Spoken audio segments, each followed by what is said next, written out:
Atos capítulo 17.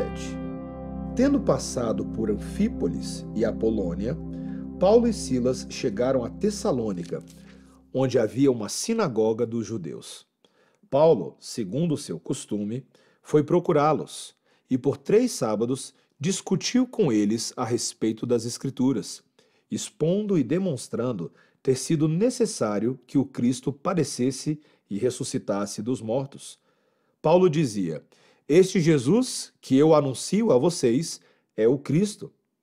Alguns deles foram persuadidos e se juntaram a Paulo e Silas. O mesmo aconteceu com numerosa multidão de gregos piedosos e muitas mulheres importantes. Os judeus, porém, movidos de inveja, trazendo consigo alguns homens maus dentre a malandragem, reuniram uma multidão e provocaram um tumulto na cidade. E atacando de surpresa a casa de Jason, procuravam trazer Paulo e Silas para o meio do povo.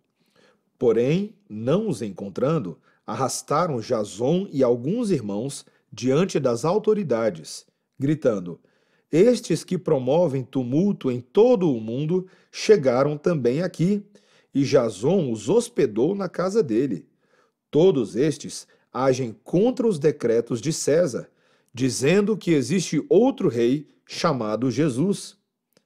Tanto a multidão como as autoridades ficaram agitadas ao ouvir estas palavras. Porém, depois de terem recebido deles a fiança estipulada, as autoridades soltaram Jason e os outros. E logo durante a noite, os irmãos enviaram Paulo e Silas para Bereia. Ali chegados, dirigiram-se à sinagoga dos judeus. Ora, estes de Bereia eram mais nobres do que os de Tessalônica, pois receberam a palavra com toda a avidez, examinando as Escrituras todos os dias, para ver se as coisas eram de fato assim. Com isso, muitos deles creram, mulheres gregas de alta posição social e muitos homens. Mas logo que os judeus de Tessalônica souberam que a palavra de Deus era anunciada por Paulo também em Bereia, foram lá agitar e perturbar o povo. Então os irmãos fizeram com que Paulo fosse imediatamente para os lados do mar. Porém, Silas e Timóteo continuaram em Bereia. Os responsáveis por Paulo levaram-no até Atenas e regressaram trazendo ordem a Silas e Timóteo para que fossem encontrá-lo o mais depressa possível. Enquanto Paulo os esperava em Atenas, o seu espírito se revoltava em face da idolatria dominante na cidade. Por isso, falava na sinagoga com os judeus e os gentios piedosos. Também na praça, todos os dias, com os que se encontravam ali. E alguns dos filósofos epicureus e estoicos discutiam com ele, havendo quem perguntasse: "Que quer dizer esse tagarela?" Outros diziam: "Parece pregador de deuses estranhos."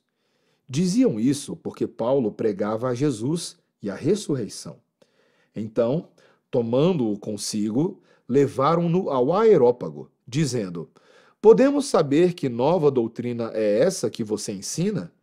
Pois você nos traz aos ouvidos coisas estranhas, e queremos saber o que vem a ser isso."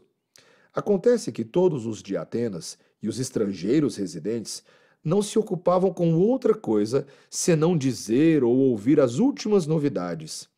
Então Paulo, levantando-se no meio do Areópago, disse: "Senhores atenienses, percebo que em tudo vocês são bastante religiosos.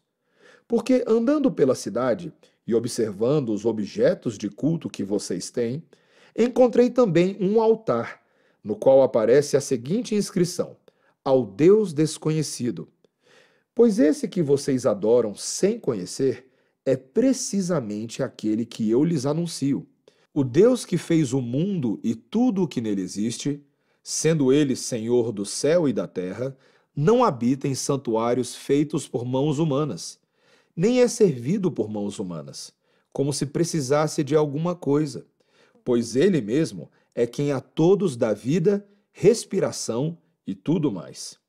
De um só homem fez todas as nações para habitarem sobre a face da terra, havendo fixado os tempos previamente estabelecidos, e os limites da sua habitação, para buscarem Deus, se porventura, tateando, o possam achar, ainda que não esteja longe de cada um de nós.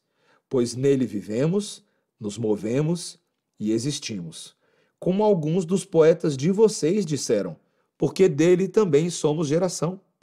Portanto, visto que somos geração de Deus, não devemos pensar que a divindade é semelhante ao ouro, à prata ou à pedra, trabalhados pela arte e imaginação do homem. Deus não levou em conta os tempos da ignorância, mas agora ele ordena a todas as pessoas, em todos os lugares, que se arrependam. Porque Deus estabeleceu um dia em que julgará o mundo com justiça, por meio de um homem que escolheu, e deu certeza disso a todos, ressuscitando-o dentre os mortos. Quando ouviram falar de ressurreição de mortos, uns zombaram, e outros disseram: a respeito disso, ouviremos você em outra ocasião. A essa altura, Paulo se retirou do meio deles. Houve, porém, alguns homens que se juntaram a ele e creram. Entre eles estava Dionísio, o Areopagita, uma mulher chamada Dâmaris, e com eles mais algumas pessoas.